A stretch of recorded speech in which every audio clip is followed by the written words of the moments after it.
Right? Welcome everybody.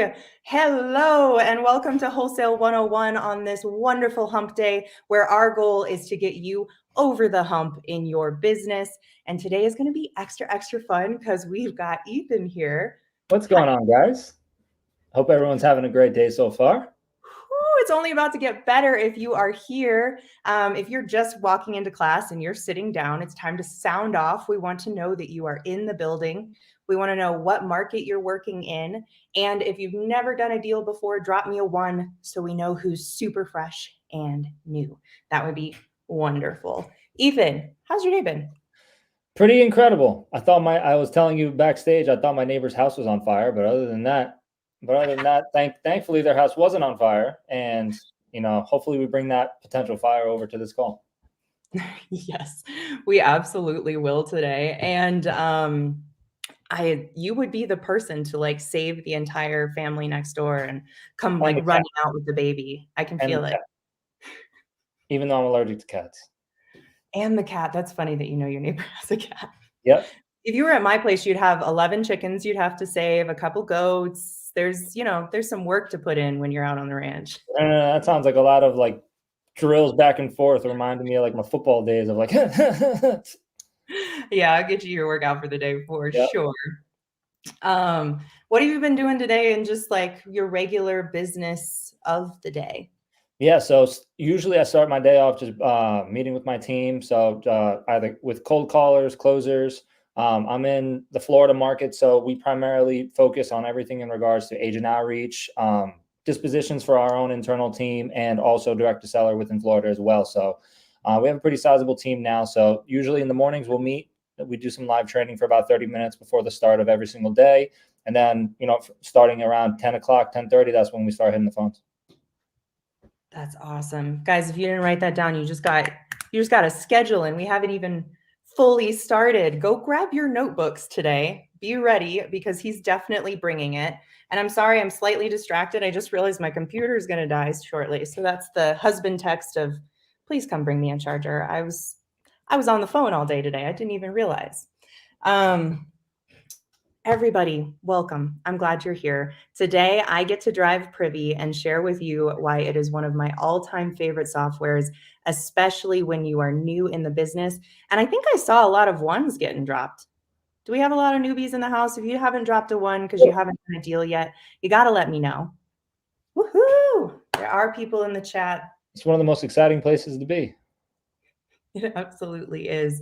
Ethan, you called me today and you from the get-go, you were already putting yourself in that headspace of when you were absolutely getting started. Can you tell us when that was and what you were thinking and where did you get started?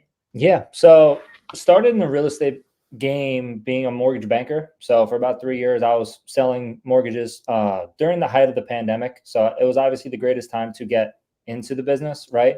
But at that point, that's when I realized I was like, well, great. While the market's hot, it's pretty easy to be in the mortgage business, right? Like you can pay for leads, you can just cold call everybody. Everybody's going to want a house right now. But then it came to the realization where I was like, what happens when it's not so good?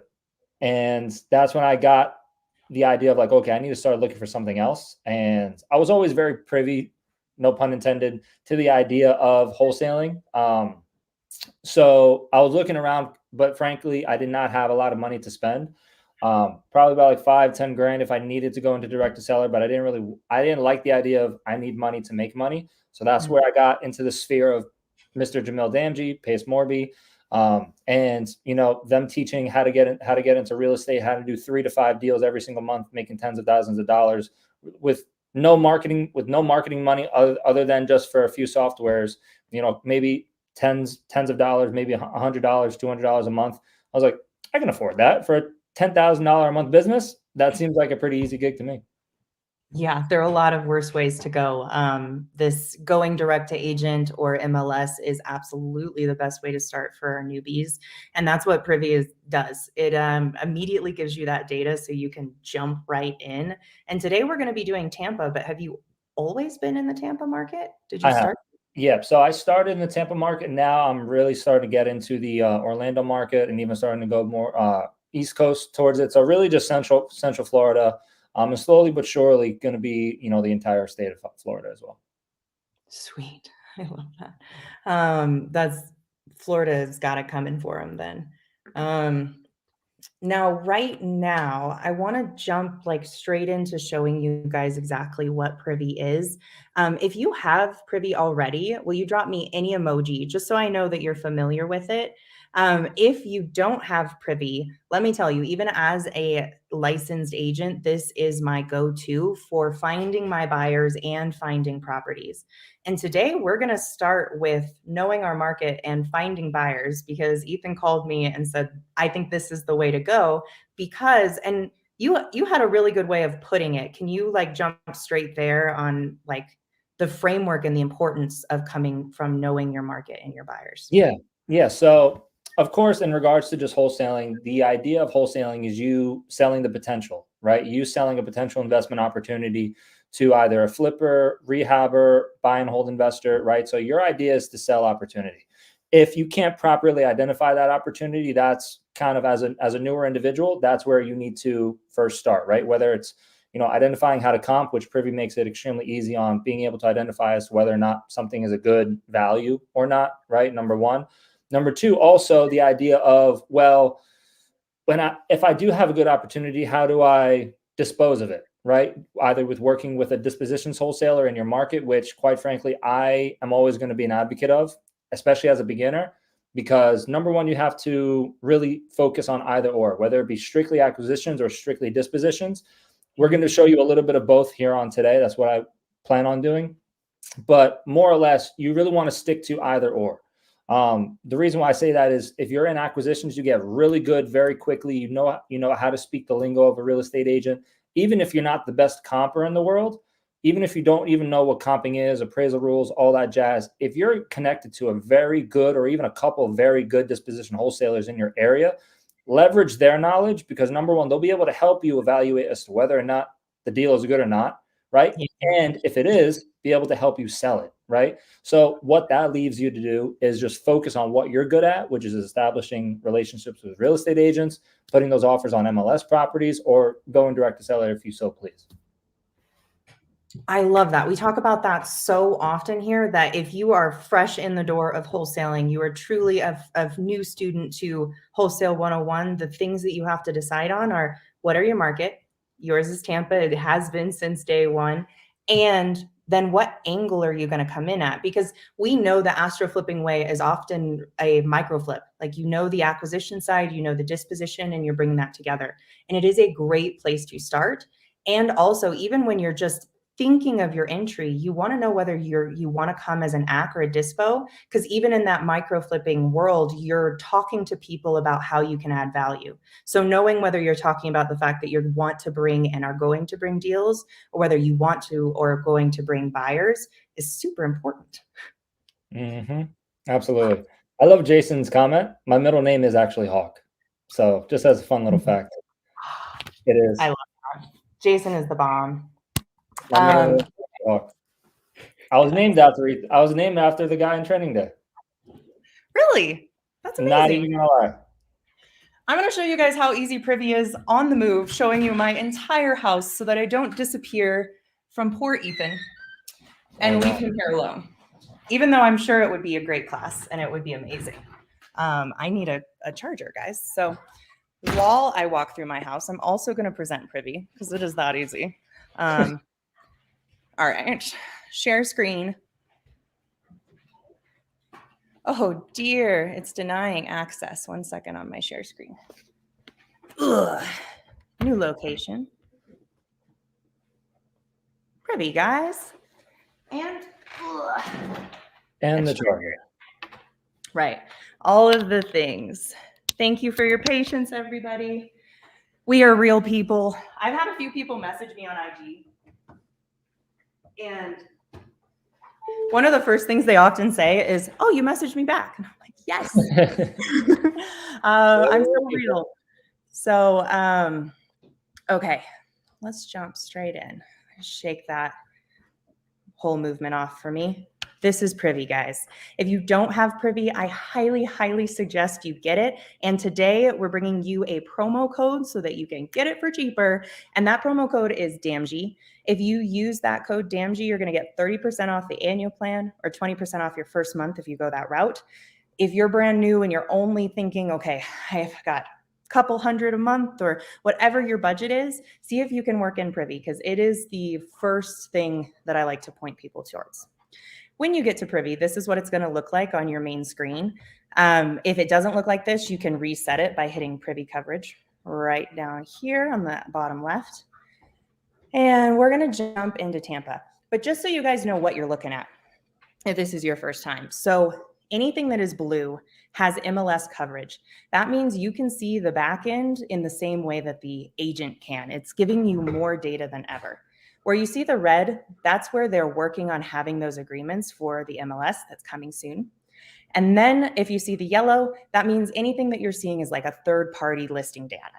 Most of that is very similar to what you would get on any other kind of software or service. So it's still very usable. But if you're picking a new market and you do have Privy, choose somewhere that's blue. It's going to make it so much easier. So let's jump pretty much everywhere in the United States except Kansas. But who does business in Kansas anyway, you know? Did you know I was born and raised in Kansas? Oh, really? Yes. And what's funny is when my husband wanted to move to Colorado, I was like, that state is touching Kansas. I'm not sure. Did you eat a lot of corn? Yes, absolutely. Yeah. And I mean, everything you can think of about being bored in a small town with corn.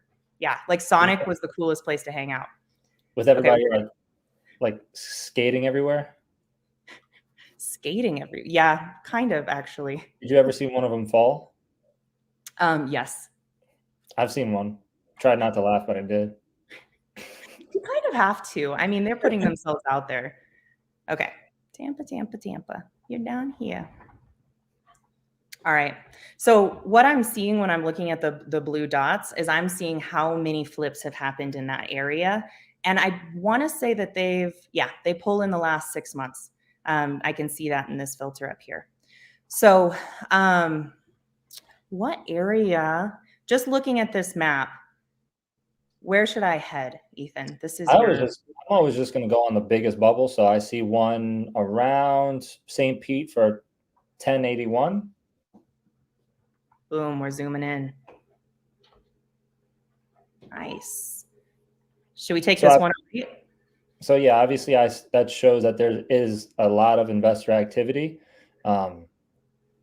So that means that people are buying there, which means I should probably focus my my conversations towards that area. Exactly. So we're looking for areas where there's already activity, because you've got a better shot of finding buyers to work with, finding deals that actually sell and complete the loop. That's exactly what this is. That's what it's perfect for. So we want to start by showing you exactly what a conversation looks like when Ethan hops on the phone with a buyer. I want to show you how to find those buyers before he's even hopping on the phone. But we're not going to go directly off the ones that I'm showing you right now, because he did a little bit of prep work. So first and foremost, I'm in this area. I can see that there's 159 flips. I can have that in the list form, or I can have that in the map form. For now, I don't really want to talk to a buy and hold buyer or a tear down or a pop top. And if you're new, pop top just means that you're extending or expanding that space. Like, for example, you're popping the roof, you're adding on top. Tear down are going to be development buyers, buy and hold, hopefully landlords. But I want to hone in towards that fix and flip buyer. So I'm going to easily click that button, and boom, I am looking at some pretty houses like that. So if I click into the first pretty house I see, I'd move there. I would move there too. I personally am all about like the black. You wouldn't walking through my house, it's all like gold stuff. I still have to change the finishings, but I love that like black lighting. Yummy. Just looks clean.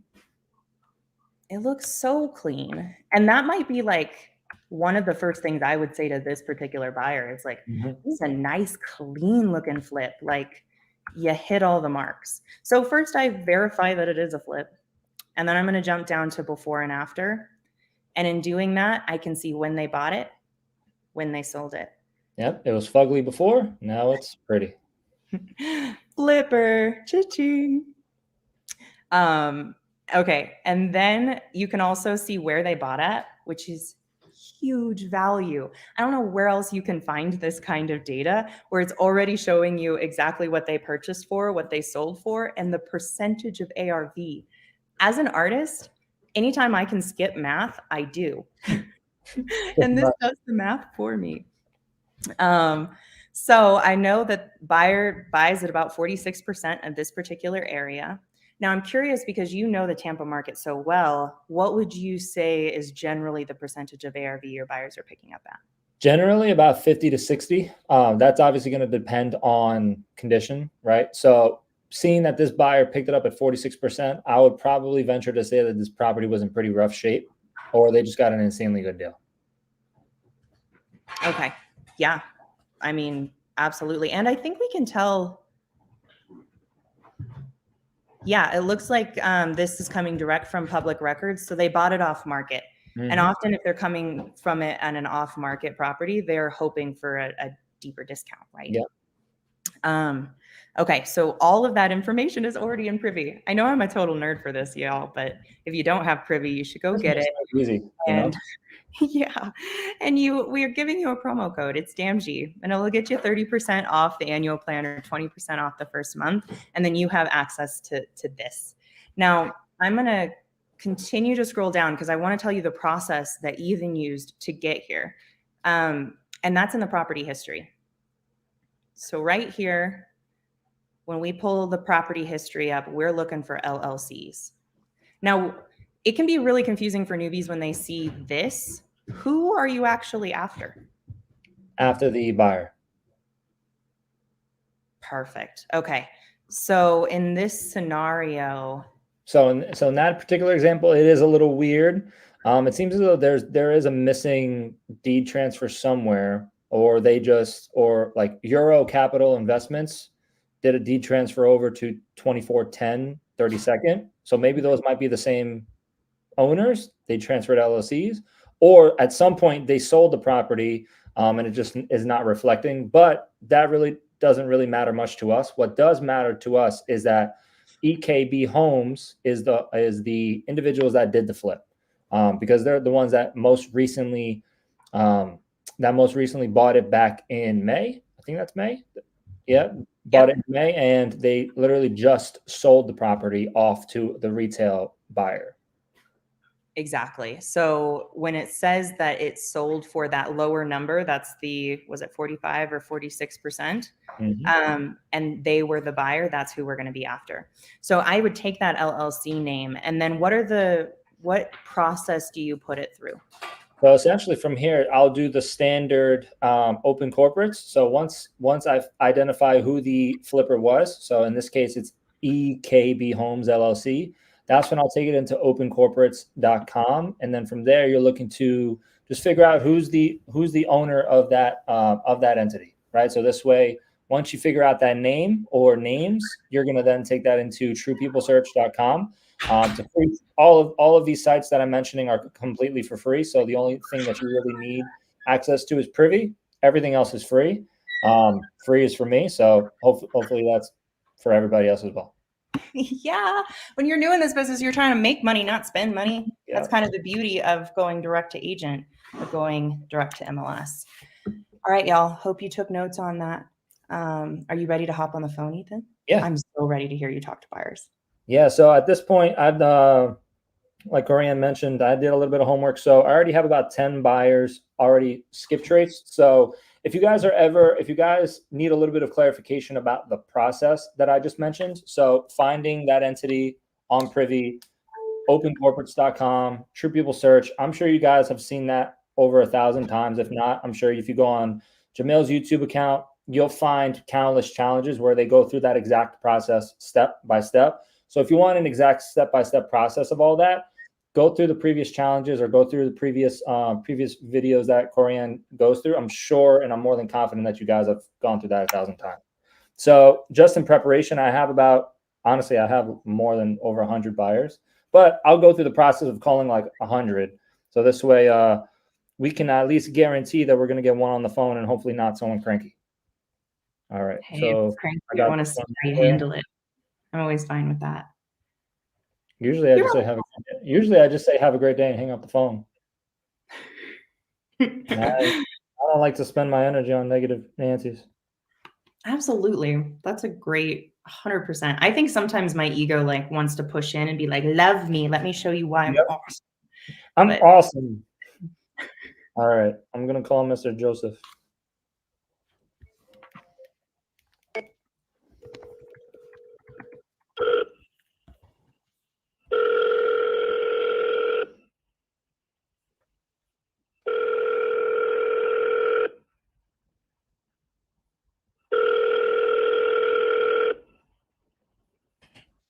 Your call has been forwarded to. Well, if you don't double dial, you didn't dial once. he's a double dialer, y'all. We keep kind of a small tally of when people show up if they're double dialing.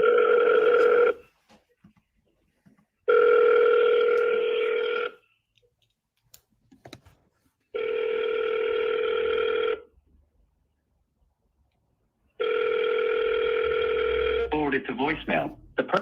All right. So we're going on to the next guy, Senor Jorge.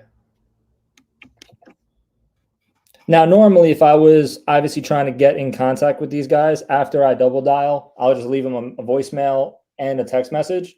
But just for the simplicity of just going through everybody, I'm just going to just mow down these people so I can get somebody on the phone. If you hit a voicemail next, Hmm? if you hit a voicemail next, go ahead and leave it. We want to know what it sounds like. That is not. Oh, well, I can't leave Jorge a voicemail even if I wanted to. It's full. He's a busy dude. Probably do not disturb. I'm sorry, but the person. All right, well, Jorge is not available. Now let's call Mr. Rick. Rick it is. 813-298-3722. Everybody notice he's on his third dial with no nose. It's always a next. Keep moving to the next one. Hey, Rick. My name is Ethan Armijos.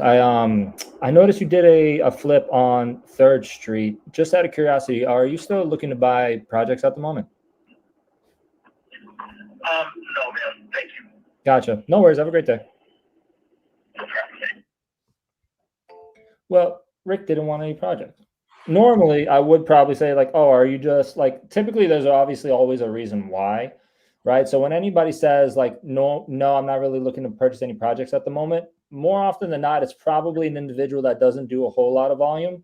So this is at least just from my experience. Those are the individuals that do about like 1 to 5 a year. So if they're in one already, or if their money is tied up in one, they're not looking to buy another one. So typically, or if they're just not in the business altogether. There's usually always a reason why.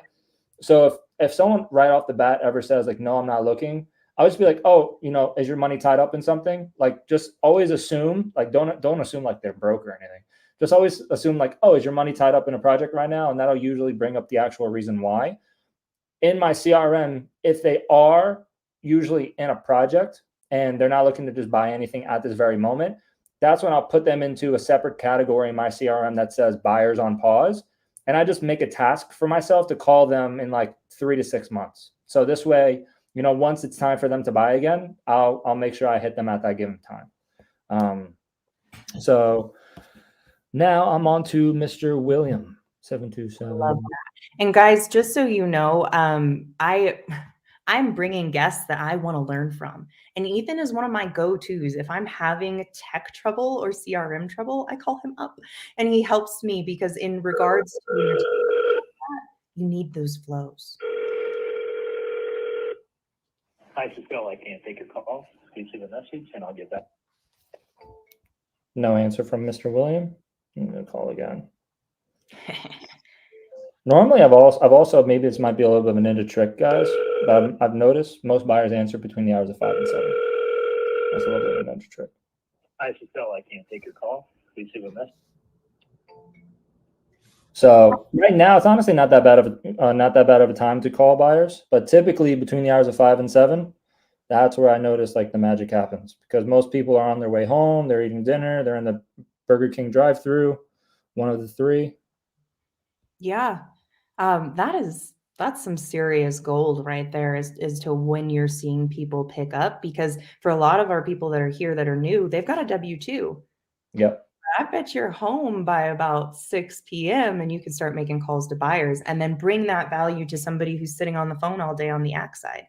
Like Yep. there's so many ways of entering into this business if you're coming from a place of collaboration. Guys, you can do it. 5 to 7 p.m. Call some buyers. Notice how quick he is, by the way. Everybody here knows that I can gab and talk to the comment. Look at him. He doesn't give me time to gab. Your call has been forwarded to an automatic.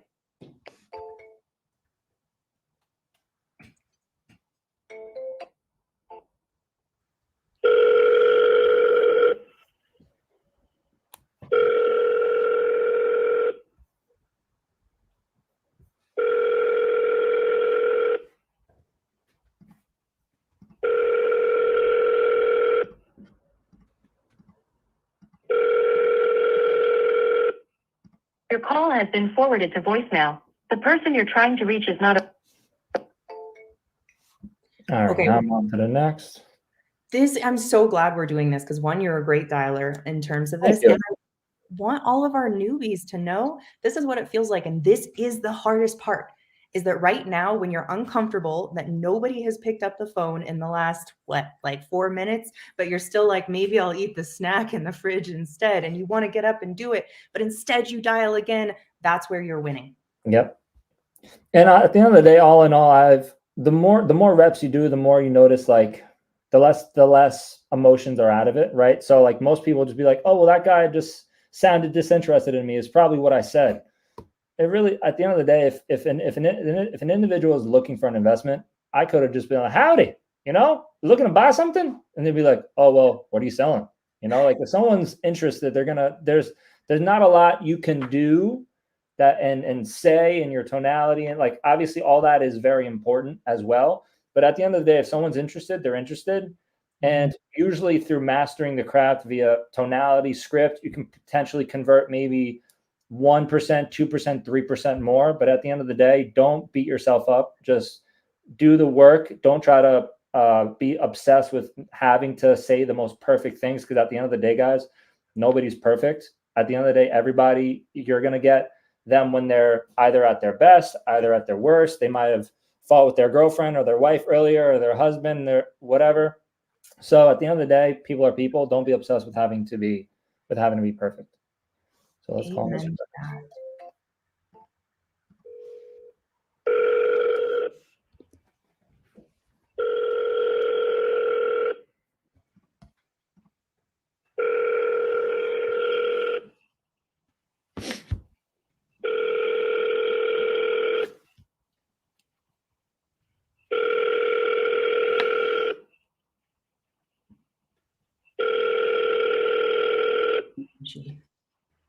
It's awesome.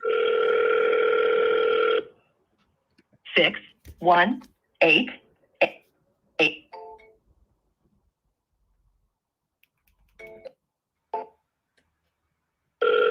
We're going to get one. I know we will.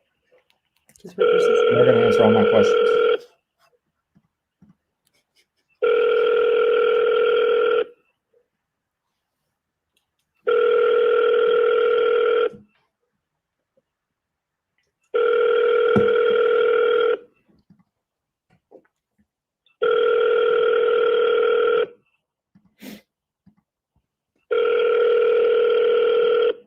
Six, 1, 8.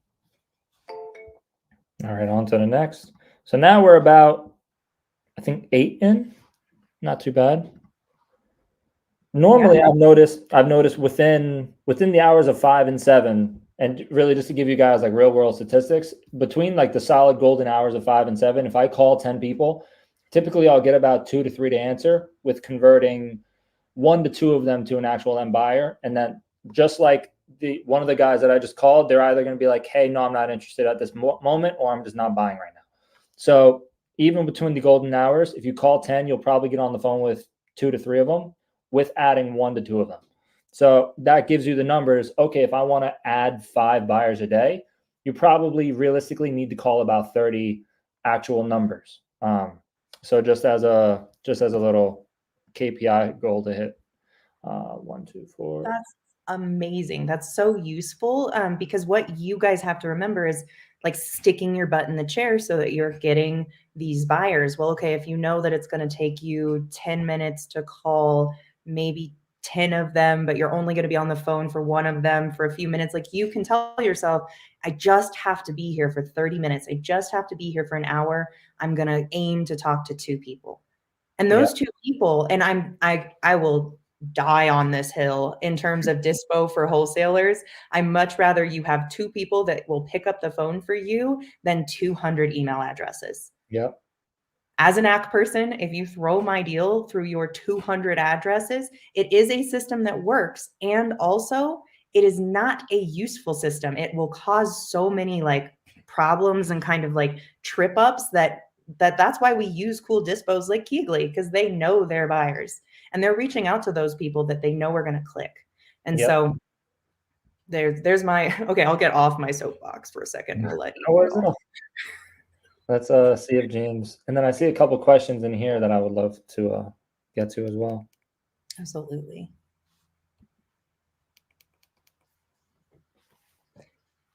I don't think it's hold up. That was weird. In case you just got here, I want to show you where you find these buyers. He's already created a list so we can get a hold of somebody. But let's say right now we're going after a buyer. Okay. Never mind. It's ringing.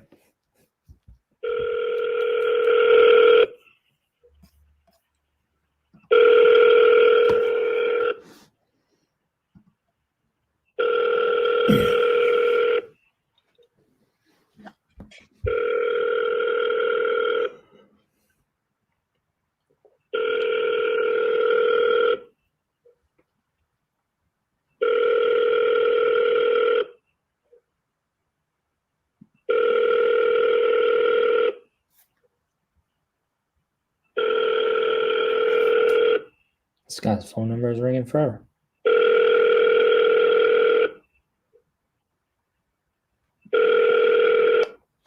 I don't like James's phone number. It was ringing forever. Yeah. Is that a pet peeve of anybody else's where like the phone just keeps ringing? I'm just like, okay, you know what? I'll call you later. The issue is it drives me so crazy that my ringer is so short that sometimes I'm like, ooh, somebody's calling, and I can't get to it because I've made it so short because I hate that. But guys, just a reminder. Oh, go on. Oh, I'm sorry. No, I'm sorry. I was actually just going to go to the questions in the comments, but go ahead. I'm sorry. Oh, no, you can absolutely jump to the comments. I just want to remind everybody that we're using Privy to go find these buyers. We already have a list because getting Ethan on the phone is going to be magical and it is going to happen. But I want to remind you that if you don't have Privy, I highly suggest it. Use the promo code DAMG. You'll get 30% off the annual or 20% off your first month. And this is how you find buyers. You're going to click this easy fix and flip button, and then you're going to dive into any of these properties. Once you're there, you click in, you've determined it's a flip, you go down to before and after, see where they purchased at, you scroll a little further, you go to property history, and then boom, what we're going to be looking for is LLCs within a transaction. And it looks like this is actually the seller at the 85, so maybe it's James that is the person that we'd want to call in this scenario. But those are the things that you're looking for. Then you're going to take them over to open corporates and then true people search. From there, you'll get your number. And that's what we're doing right now is calling. So let's jump into those questions. It seems as though that guy Philip would probably wholesaled it because it was a nice little $15,000 padding. So not too shabby. Not too shabby at all. But yeah, first and foremost, we have Aaron Grace. Do you move on if an agent says that they don't allow assignments? I've tried strategies Jamil has taught out there, but they're not for it. That's honestly never really been an issue for me. And the reason why I say that is there's a lot of different ways to get over if they don't allow assignments. Number one, you can always double close if you have enough padding on the assignment fee. So general rule of thumb, if you have over a, let's say, $20,000 assignment fee on there, you more than likely have enough padding on there to be able to double close. You're going to take on like title fees because you're going to be responsible for like the first file in title. So all the title fees that are encompassed in that file, you're going to have to take responsibility for. So that's why you need a little bit of padding. But another creative way to do it without even needing to need to double close is one thing that I actually recently did was, and I actually just stole this out of John Galan's book because I actually consulted with him about it, and he pretty much suggested it to me where I had one agent that didn't want an assignment fee, didn't even want to hear the word assignment. If you assign it, we're going to cancel. Where in my due diligence period, I did end up finding an end buyer, and to make the real estate agent more comfortable, I pretty much said like, hey, look, my EMD is already in. It's hard. We plan on closing, but my partner and I are creating a new LLC to be able to close this in. I need to be able to assign it to this other entity. And she saw and confirmed with the title company that EMD was in. I said like, look, if we can make this assignable, I was able to assign it within like 2 days out of a 7-day inspection period.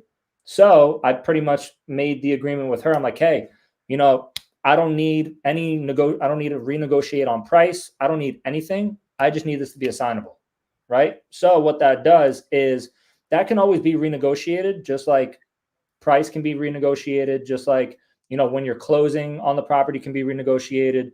Assignability can always be renegotiated after you're already in contract. So don't ever be afraid of entering into the contract without it not being assignable. Because if you do find an end buyer, they also said no double close. Well, no problem. Well, you can kind of more or less do what I'm suggesting. And then also worst case scenario, they can't really figure out as to whether or not they can't really limit you to not being able to double close, other than the only way they can really stop you from doing that is if you're using their title company, which in all general rule of thumb, if we're going in this as a cash transaction, we should have control of the title company in this deal. Now, that would make sense if they're also controlling, hey, Aaron, you need to use our title company. That would make sense because you don't have an in with their title company. So if that's the case, if they're not allowing for assignability and you also have to use their title company, that can be a little dicey. I definitely would strongly recommend that you use their title company. You use your most preferred title company. This way, they'll never even know about it. And as long as the property's sold and the real estate agent gets paid, they're not really going to care if you double close. But I can definitely understand if you're using their title company where they're going to control absolutely everything in the deal. But going back to my referred comment, most real estate agents don't want an assignability because that brings almost an air of fear that this thing isn't going to close, right? Like you're not really going to be totally sure as to whether or not this is going to close or not. So you can enter into the contract without it being assignable. And once you find an end buyer, they're willing to submit EMD. They've submitted EMD into the title company of your choosing, of course. And you go back to the agent saying, hey, I don't need to renegotiate price. I don't need to renegotiate when we're closing. All that stayed the same. My EMD can go hard now, but all I need is assignability. Sound good? And at the end of the day, if the agent knows that, like, hey, look, his EMD is going to go hard, $1, $2, $5, $10,000, even if this does cancel, hey, Mr. Seller, you're going to get paid, Exactly. I mean, goodness gracious, everybody is going to have to rewind that because that was wholesaling 102 and so many diamonds were just dropped. To simplify a little bit, there are so many ways around assignments. And also, like, we do want to take care of sellers and their goals and their needs. If somebody told me I couldn't double close, my first reaction, and you saw my expression, is like, it's my property. I close once, it's mine. Then I can go close again if I want to. And that's the truth. But the next thing I would be asking is, what do you mean they don't want me to resell it after I've bought it? Like, what's their concern? What do they really need here? And they're going to say, well, we need a quick close where somebody's not messing around with us and etc. Like they're right. Ethan is so right. They're bringing a fear that something's going to happen. Find out what that fear is, and then do everything in your power to make sure that they don't experience that thing that they're concerned about. And be honest about the process. Well, okay, I'm gonna open another LLC with a different partner, or I'm gonna have a different partner, and I might want to place that in this LLC. We can talk about that once that's happening. Let's go ahead and get this under contract with no assignability right now. And then you're going to go back in with hard EMD and either change that to be assignable or double close it, or there's so many different ways through that process. But definitely wholesale 102. If you're blasting through things and there's somebody being extremely difficult on a no assignability, sometimes it's easier for your time, especially as a newbie, to just say, okay, totally understand, and move on to the next one, and then follow up in 2 weeks and see what happened, because it's very possible that all of their loopholes and difficult things that they're putting in front of you are stopping a bunch of other people as well. And you're the one that followed up 2 weeks later and was like, so how's it going? Because I still am really interested in this, but I know that you had a lot of different things that you needed done. And then pick up the conversation and get to know what you can do for that agent. And I've almost always found that I really don't get stumped on this contract can't be assignable a whole lot. But in the situations where the agent was almost like hesitant to allow me to sign a contract because I needed assignability, it was almost always because they've fallen out of contract multiple times before me.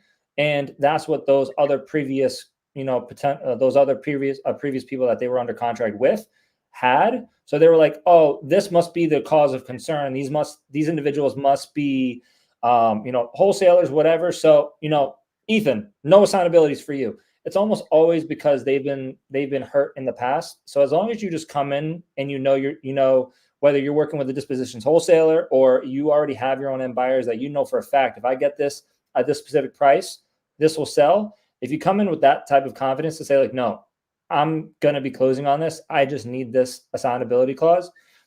It's really all going to depend on, okay, identifying why they feel this way. Can you ease their concern with, your confidence with your relationship? That's really all that really matters. Yeah. And I mean, we're teaching you right now how to solve that issue, because I think a lot of the big concern is you're going to go under contract with that assignment, and then you're going to go, oh crap, I don't have any buyers, or I have no connections to people with buyers, and what am I going to do? And then you go off for a week spinning crazy looking for these things, or whatever that process looks like. I don't know, because we're teaching you the right process right now. And then close on them like at the end of inspection period. That hurts. That's difficult.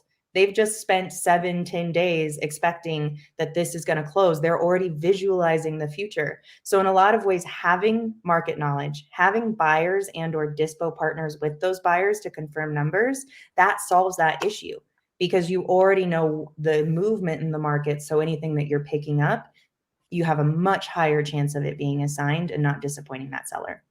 We have a thing in our business where it's like, if we don't have movement with the right buyers in about 3 days, and normally our inspection periods are 10. But if it's like day 3 or 4 and I don't have the right movement from buyers, I'm already starting the conversation of what did I not hit in terms of that number, and what would need to change to be able to actually get it to a buyer, because I'm not going to cancel on day 10. I'll cancel on day 4 if I don't think it's going to happen or I've run into an issue.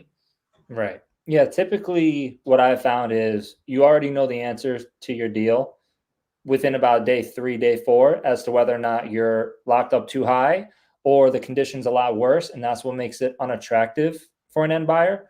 So like you mentioned, on day 3, day 4, if I don't already have confirmed numbers by a buyer, and like, say, for example, all my offers are coming in lower from my buyers, right? Mm-hmm. Say I'm marketed out, say I have a deal locked up at like 185 and I'm marketing it out at 200. Right. And then all my buyers who walked in, maybe I got 3, 4, 5 people to say like, hey, Ethan, you're way out of pocket. I'm like, most I can offer is 170. So I have this locked up at 185. I got buyers confirmed at 170. I would just go back to then say like, hey, look, if I were like, that is way underneath my contract price. If I was able to deliver it at 170, could I get you to sign an assignment just contingent on me able to get that reach rate? Right. So then I would just go back to the seller, like you mentioned early in your inspection period. It should never really be like the last day, because then they're really going to be like, what the heck, like you waited all this time to have this conversation. So if you're able to have that conversation early on in the inspection period, then you'll have a much higher likelihood that you'll get the retrade, number one, but then also just have save face with the seller and save face with the realtor as well. Yeah, absolutely. And Mo, I saw your question. You hopped in late. We did go over actually how to find buyers using Privy.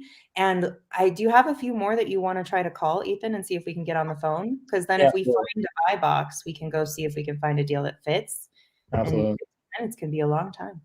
And then also to just quickly answer Luke's question while I'm typing this in. Luke, I don't ever really text buyers first. I've just found that buyers do not really respond well to text messages. And I'm just going to be piling on my bill for no reason. So, and I would almost always rather have the conversation with them over the phone, just so they understand that, number one, I'm a real person. And just over the phone, you'll have a much better connection with the buyer because they know that you're a real person. And my intention is to give you high quality investment opportunities, right? Just through text message, you're not really going to be able to transfer that, intention, emotion, and tonality through a text. I would almost rather always have that first intro via a phone call. So this way, if once I do have a deal and I'm sending it over to them, I'm just gonna be like, hey, John, what's going on, brother? It's good to speak to you again. Did you get that deal that I sent over? So when you're actually dispoing a deal, it's not the first time they're hearing from me, and they just think I'm a salesperson. You know what I mean? That's just kind of how I look at it.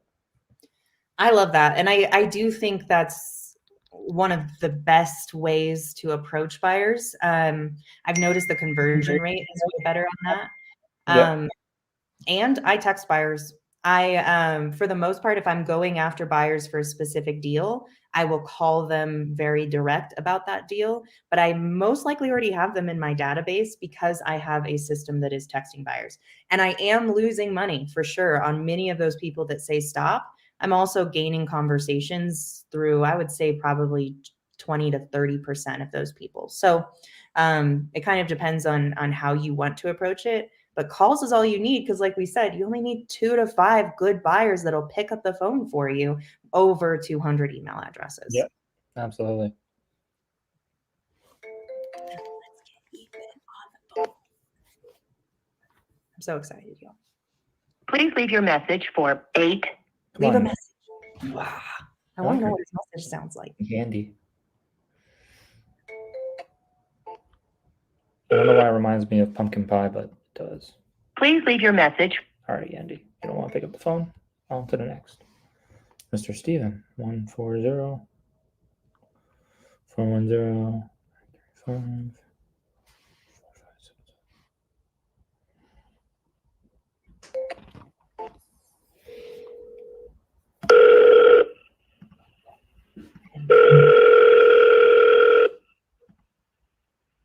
Your call has been forwarded to voicemail.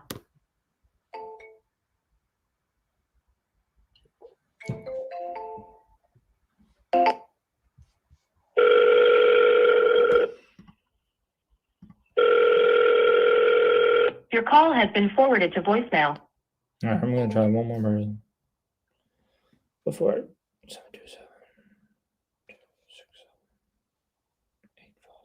I love seeing people's opinions on whether they text or call. I love it. Like, feel free to share more if you have an opinion on one side. The most important thing is going to be taking action.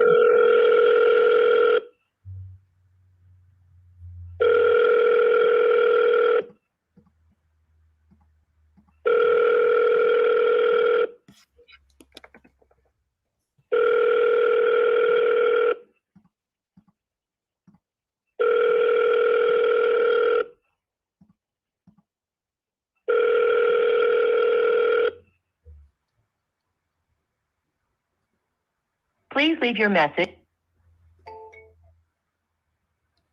We'll have to see if maybe one day Jamil will let us do an extra special buyer's edition between 5 to 7. Come on, Sam. Answer the phone. Hello. Hey, Sam. Yep, speaking. Hey, Sam. My name is Ethan. I just want to give you a quick call. I noticed you did a pretty good flip on Hicks Road. I just want to see, just out of curiosity, are you looking to still buy any flips at the moment? No, I'm not. Gotcha. You tied up in other projects at the moment? Yep. Gotcha. Completely understood, Sam. So, if anything, would you mind if I reach back out in like 3 or 6 months from now? No, thank you. Gotcha, brother. No worries. Well, have a great day. All right, you too. Bye. Well, he was a doll. He was quite lovely. He was not that bad.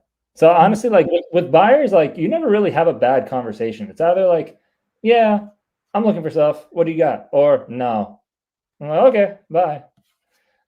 So it's not really that hard to make these conversations. It's just a matter of picking up the phone and dial, really. Yeah, absolutely. And I find that that's the case. Like the more you can kind of approach from a, hey, I'm a fan of what you're working on. Can we have a further conversation? That's Yeah. always been my easiest way in on a combo with buyers. Yeah. Let's get another one. Maybe somebody that's excited so we can hear the qualifying questions.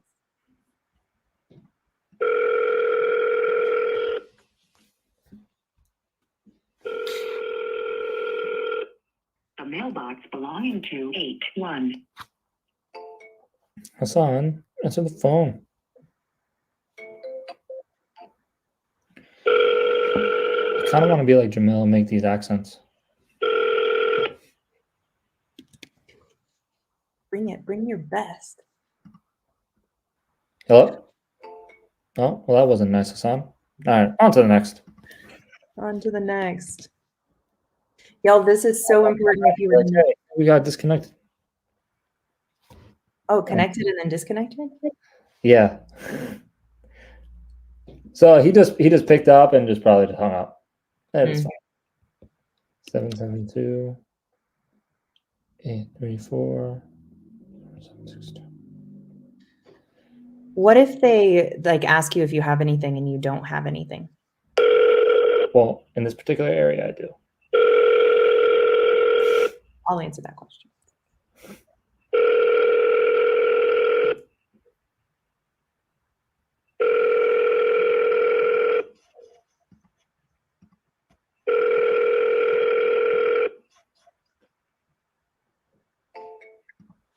Oh, he denied me. So for anybody who was, I mean, yeah, if you're approaching your market for the first time and you're calling buyers and you don't have a property yet, first off, I want to suggest that you have a connection to a AC person in your market. So that's why choosing a market and finding out what players are there are so important. And then the other aspect of that is you can just let them know, oh, everything I've got right now has actually been eaten up. Like people love it, but I would be more than happy to get you something that fits you perfectly. What are some of those specifics and kind of jump that direction. And then once you have those specifics, like a few weeks ago, we contacted somebody who was like, don't send it to me if the ARV isn't 1.2. And I've only sent her one property since, and it had an ARV of 1.2. And the reason for that is like, you want to show them that you're listening, but now I can take that back to my buddies that are also AC people and say, hey, I need something that's ARV is 1.2. And Ethan, just like Ethan does, because he's so good, he's gonna be like, yeah, I got stuff here. And then I can take that and I can go be the dispo arm and share with my buyers. Yeah, and then also I think even prematurely to that, I think it is super important to just figuring out what your buyers want. So what I'm at least trying to get out of these people is I do have a very good set of questions that I'll always ask. So in the conversation, once someone says like, hey, yes, I'm looking for something, do you have anything? What the rest of my script, pretty much, would you like me to just go through the rest of my script really quick? If we can't How get about I'm the buyer? Sure. Cool. Sure. So hey, you just called me. Hey, Corianne. Yeah, that's me. Hey, Corianne, I noticed you did an amazing flip on 123 Main Street. I just wanted to see, are you still buying anything at the moment? Oh yeah. I remember that one. That one was kind of hard. So I probably wouldn't buy one like that again, but I'm looking for a couple others.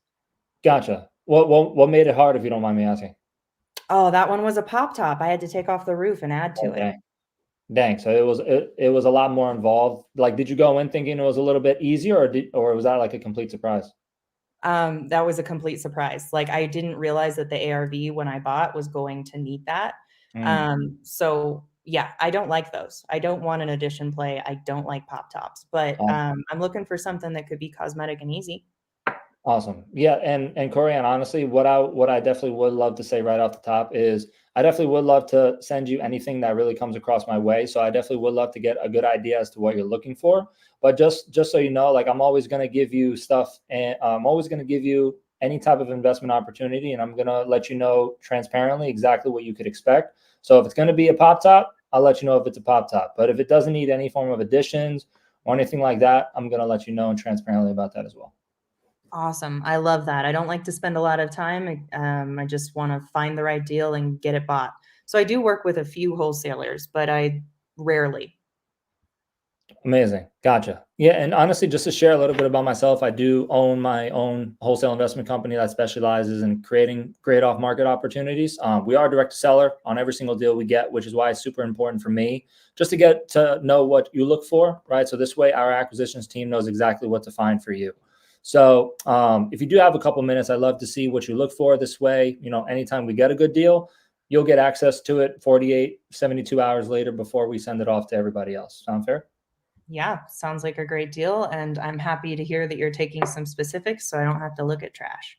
Perfect, perfect. So typically, I know you look at rehabs, but do you do any form of like buy and holds, new developments at all? No, just rehab specific. Gotcha. Awesome. And then just out of curiosity, how many projects do you typically do a year? It varies, but I'd say I'm probably at about 50 a year. Dang, good for you. That's a considerable amount. And pretty much all single family, or you do like multifamily townhouses, condos? All single family, but I'm in a few different markets. Gotcha. Gotcha. So when you say different markets, do you stick to particular counties or are you only say within Hillsborough County? I'm not going to be specific on the Hillsborough County, but I do want to stay central. I'm not going to go into Jacksonville. I'm going to stick to like Tampa, Orlando, those spaces. And I'm not going to go all the way over to anything that's like Cocoa Beach. Gotcha. Gotcha. So, and then in regards to, purchase price, what's something that you're most comfortable with, but what's the highest that you'll go? I mean, I would love my ARV to land at about 500K, and I want to purchase it probably at about 300 if we're talking cosmetic. That being said, like I'll consider anything if we are talking cosmetic. Like I'll even look at luxury. Um, of course, I know that my repairs are going to go up in a luxury scenario. But I'm interested. I'm interested in anything that I can really get probably closer to like a 55%. Gotcha. Awesome. So I know you mentioned you really want to stick to mainly cosmetic. I do get a wide range of different rehab levels. So you only want to stick to cosmetic? Yeah. Awesome. Awesome. And then in regards to just, the standard minimum bed bath square footage year bill, do you have any, requirements or minimums? No, not right now. But if I see anything I don't like, I will tell you I don't like it, and you can just cross me off the list for those. Cool. Cool. And then just out of curiosity, Florida, I know wood frame a deal breaker? Oh, it's such a deal breaker. I mean, if there are some comps that are wood frame, I'll consider it, but you're gonna have to prove it to me on those wood frames. Gotcha. Gotcha. And then just out of curiosity, we do sometimes get really good deals that are on the MLS. So if I get an MLS deal that's 30, 40, 50K under list price, would it really matter if it's on market as long as the deal makes sense? No, it's not gonna matter to me as long as it makes sense. Beautiful. But don't bring me anything at list price. Got it? Absolutely not. Absolutely not. Yeah. So honestly, I think that's pretty much everything I need, Corey. And I definitely do appreciate you giving me all your info. I'm going to send you an email and a text so this way you can save my info. What's your best email? Here it is. Perfect. Perfect. So whenever we do get a good deal, do you prefer text or email? Text. I like it quick. Perfect. Perfect. So yeah, honestly, I love your energy. I think, working together would be a great fit. So, just as a reminder, we do strive to create the best relationship possible. If I do send you anything that you don't like, good, bad, or ugly, let me know. So this way I can tailor this towards everything else that I send you, for the future. Sound good? Sounds great. Let's get something done this Perfect. month. I appreciate you, Corey, and I'll talk to you soon. All right. Bye. Take care. Bye. Now, typically, if I get on the phone with, say I'm on the phone with 10 people, I would say, and they all say like, yes, I want something. I would say 5 to 7 of them are going to answer all my questions. And if somebody stays on the phone with me for 5 minutes, like if you guys took notes on it, that conversation is not a long conversation. That's like a 3 to 5 minute conversation. If somebody stays on the phone with me to answer all of my questions, I will label them in my CRM. I have like a custom field that'll say VIP buyer. And whenever I'm sending anything out, VIP buyers get it first, then for like 24 hours, 48 hours, then the rest of my buyers. And then I'm sending it out to all the wholesalers and, you know, Keegley's, New Westerns, everybody. So this way the world sees it. But typically I'll have, you know, my VIP buyers snag anything up when the time comes. So if they do take the 5 minutes to be on the phone with me, they're going to get the deals before anybody else. But you are going to have those knuckleheads that'll be like, send me everything. Bye. You'll probably get more of those, honestly. Yeah. And even for me, the amount of time that I'm responding, I'm coming up with somebody. They're going to probably know those answers and even answer all of those questions in a shorter period of time. Because those are, I mean, textbook good questions. And I love right at the end, can I send you stuff that's on market as well? Like, nailed it. Guys, we have used Privy to find buyers today. If you don't have Privy, I highly suggest it. It's a great way to see what flips have happened in the area and then go down, see where they've purchased at, and then immediately go find their info and get in contact with them. So if you don't have it, I highly suggest it. Get the promo code, my favorite last name, Damji. Use it. You'll get 30% off the annual plan or 20% off your first month. Y'all, Ethan has brought it today. I need you to give him some love in the chat. Oh, thank you. Thank you for staying on the phones. Thank you for showing us what consistency is. I think we're running a little bit over and we've got to bounce, but I do just want to tell everybody that showed up today, something that's been on my heart is that consistency is how you win the game. You've got to have clarification in your goals to start. You've got to say, hey, like, this is what I want to work towards, but continuing to show up in consistency towards that commitment is what is going to get you your deals, is what's going to make you an amazing wholesaler like Ethan is. Thanks for being here, Ethan. Today was fun. And I hope even if I, you know, shared one valuable thing with everybody, I would consider that a job well done. And if they want to find you, they want to be your friend or follow you or send love, because there's not even enough in this chat yet for how amazing you are. How can they find you? I'm pretty easy to find. I have a very unique last name. So Ethan Armijos just on Facebook, Ethan Armijos, like I think it's Ethan.Armijos on Instagram. So if you want to find me on there, but then also if you're part of the Astro family or even a part of the Astro Blaster family, you guys can, I'm always accessible to everybody. He really is. He's always there to be helpful. And sometimes I'm just blown away at your generosity for that. So thanks again for being here. Thanks everybody for showing up and getting that value. We're always grateful. This is my favorite time of the week. So thank you all for being here. And I hope you have a great rest of your week. Love you guys. Have a blessed day.